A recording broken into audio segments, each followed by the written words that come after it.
2025 est une année parfaite pour se lancer en horlogerie entre la montée en puissance des micro-marques, les grandes maisons qui sortent des modèles abordables et le marché de la seconde main qui devient de plus en plus intéressant. Regarde bien cette vidéo, ça va être un guide d'achat pour que tu puisses sélectionner ta prochaine montre pour 2025. Je vais structurer cette vidéo de la manière suivante. Tu vas retrouver des montres de plongée, GMT, des montres chronographes et aussi des dress watch dans un budget contenu, parce que je pense que quand on cherche à choisir et à voir un guide d'achat, c'est qu'on a un budget contenu, mais tu vas aussi voir des montres qui vont dépasser légèrement les 1000 €, mais on va rester globalement dans un budget contenu entre 300 et 1000 €. Et il y aura même une montre un peu disruptive à la fin pour ceux qui cherchent un peu de fun.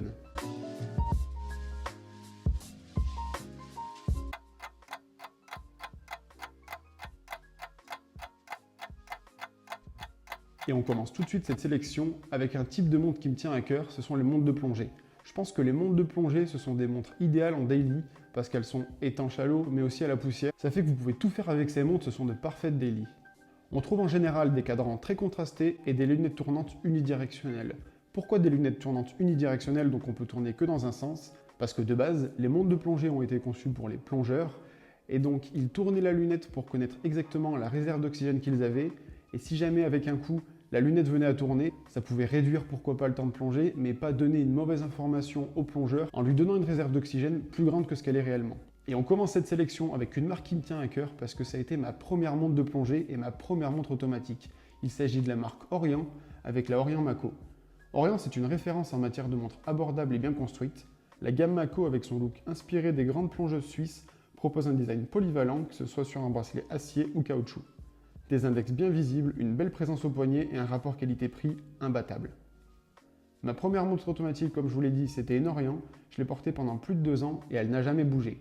Un axe d'amélioration sur ces Orients, c'est qu'elles peuvent être légèrement épaisses, alors si vous avez un petit poignet, je vous invite à regarder la montre suivante. Et la montre suivante, c'est une montre que j'ai achetée moi-même et qui est dans ma collection depuis 3 ans, c'est la Seiko SRPD 71K1 avec son bracelet en maille milanaise. Avec son boîtier inspiré de la célèbre SKX, son cadran bleu profond, couplé à un bracelet en maille milanaise, ça lui donne un look sportif et élégant. Elle embarque un mouvement Seiko, une lunette unidirectionnelle et une étanchéité suffisante pour être une vraie plongeuse et un vrai daily. On reste dans les japonaises avec cette troisième montre de plongée, il s'agit de la Citizen Mechanical Diver 200 mètres. C'est une plongeuse technique avec une ADN de baroudeuse, un boîtier en super titanium, ce qui est rare pour cette gamme de prix, un verre saphir, une étanchéité à 200 mètres et un mouvement Miyota haut de gamme. Citizen cette fois-ci joue la carte de la performance avec ce modèle. Son design rappelle les grandes plongeuses des années 70 avec une touche moderne et légère grâce au titane. Et pour la dernière montre de plongée de cette sélection, je vous emmène dans une marque suisse chez Mido avec une montre de plongée qui est la Mido Ocean Star Tribute et la Special Edition. Et là on monte en gamme comme je vous l'ai dit avec un hommage aux plongeuses vintage, une boîte de 40,5 mm donc plus adaptée aux petits poignets. Je ne sais pas ce que vous en pensez mais moi j'adore son cadran et tous les détails qu'elle a.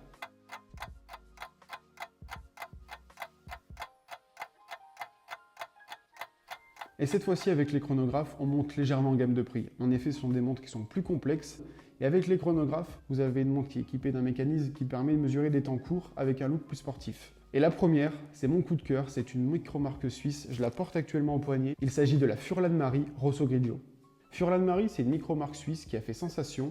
Et ce Rosso Grigio avec ce cadran bicolore, là actuellement, elle est montée sur le bracelet rouge d'origine, elle est livrée avec 2 bracelets quand vous l'achetez.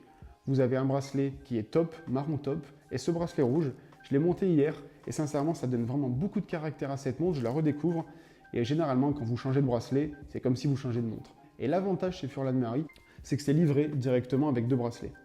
La deuxième montre chronographe de cette sélection, je vous ramène en France avec la marque Herbelin, et il s'agit de l'Herbelin Cap Camara Square Chronograph.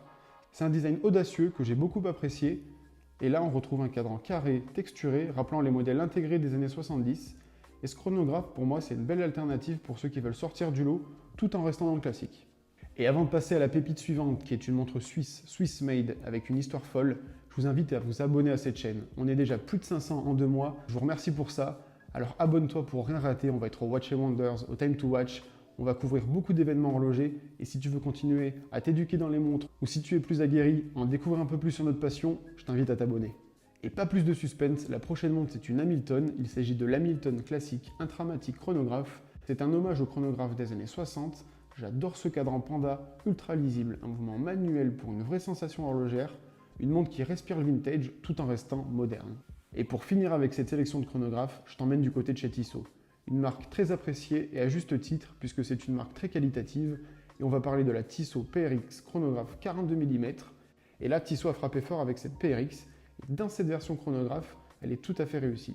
Un cadran épuré, un boîtier intégré et un mouvement automatique Valjoux 7753. Le tout avec une belle présence au poignet. Je la trouve vraiment sublime cette Tissot.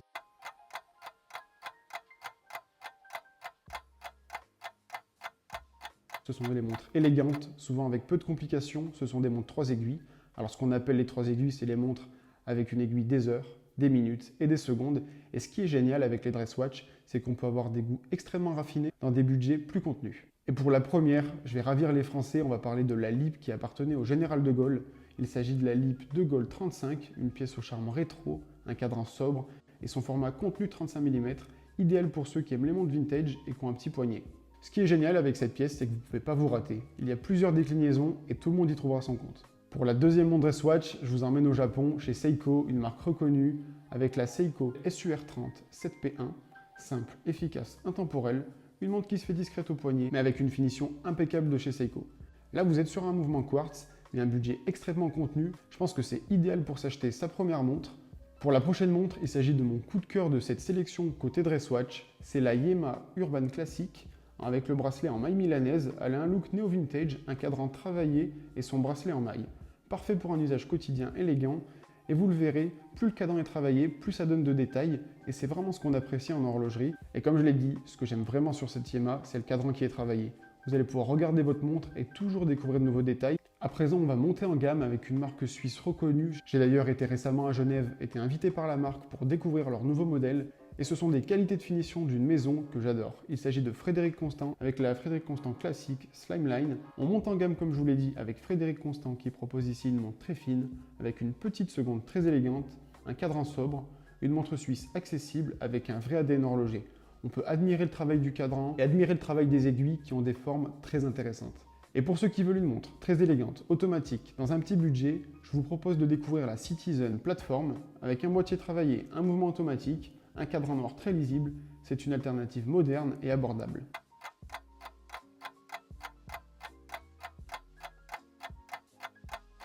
Pour l'avant-dernière partie de cette sélection, on va parler des montres GMT. Les montres GMT, c'est une montre qui est capable de donner 2 fuseaux horaires. À l'origine, elle était faite pour les pilotes d'avion ou pour ceux qui avaient un emploi du temps chargé. Elle propose une aiguille supplémentaire qui va permettre de lire l'heure sur un nouveau fuseau horaire. Et comment parler des GMT dans un prix abordable, sans parler de la récente Seiko 5 GMT avec son cadran blanc que je trouve magnifique. C'est une montre superbe, ils ont retravaillé le bracelet. Donc sincèrement, vous pouvez foncer les yeux fermés avec cette Seiko. Elle a un look sportif avec une lunette bicolore, un cadran blanc ultra lisible. C'est une des GMT les plus accessibles du marché, avec un design qui reprend encore les SKX. Donc on a vraiment l'ADN de Seiko dans cette montre. On retourne du côté des micro-marques avec Spinnaker et finalement, je ne sais pas si on peut encore les classer dans les micro-marques tellement ils réussissent. Je vous présente le modèle Spinnaker Fluss GMT automatique Deep Blue. C'est une micro-marque qui propose ici une GMT avec un beau cadran bleu profond. Vous êtes sur un mouvement automatique et un design vraiment peu commun. J'adore cette Spinnaker. Pour ceux qui veulent de l'automatique, du suisse et monter en gamme, je vous emmène une nouvelle fois chez Mido avec la Mido Ocean Star Captain Décompression World Timer. Une pièce à part avec son cadran coloré et son look inspiré des montres de plongée vintage. C'est une GMT avec du caractère et on monte vraiment en gamme. Mido, c'est une marque que j'adore, qui est très reconnue ici en Suisse. Je sais qu'en France, elle est un petit peu moins portée, mais vous pouvez aller vers cette marque les yeux fermés.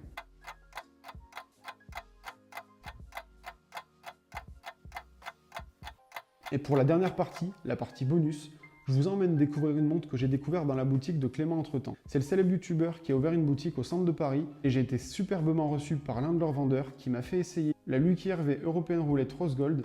Et on parle ici d'une montre qui est inspirée des Jacob & Co. Et la personne qui m'a reçu m'a expliqué que Lucky Hervé, donc le fondateur, s'est inspiré du design de Jacob & Co. puisque c'est un fan, mais son but, ça a été de le rendre accessible. Vous savez que les montres Jacob & Co, ce sont des montres qui dépassent les 100-200 000 euros. Et on est ici sur un modèle roulette qui est en dessous du budget des 1000 euros. Allez le découvrir dans leur boutique, c'est une montre qui est géniale. On peut s'amuser à presser le bouton, lancer la roulette et se croire au casino. Merci de m'avoir suivi pour ce guide d'achat. C'était un guide d'achat qui était destiné au budget contenu. J'attends maintenant vos retours en commentaire pour me dire dans cette sélection, avec ces critères, quelle montre vous aurez pu ajouter et quelle montre vous a le plus plu dans cette sélection. Et pour la semaine prochaine, je vous réserve déjà une superbe vidéo. Alors pour ne pas la rater, je t'invite à t'abonner et activer les notifications. Je te remercie d'avoir regardé cette vidéo. C'était Lohan pour le Watch Members Club.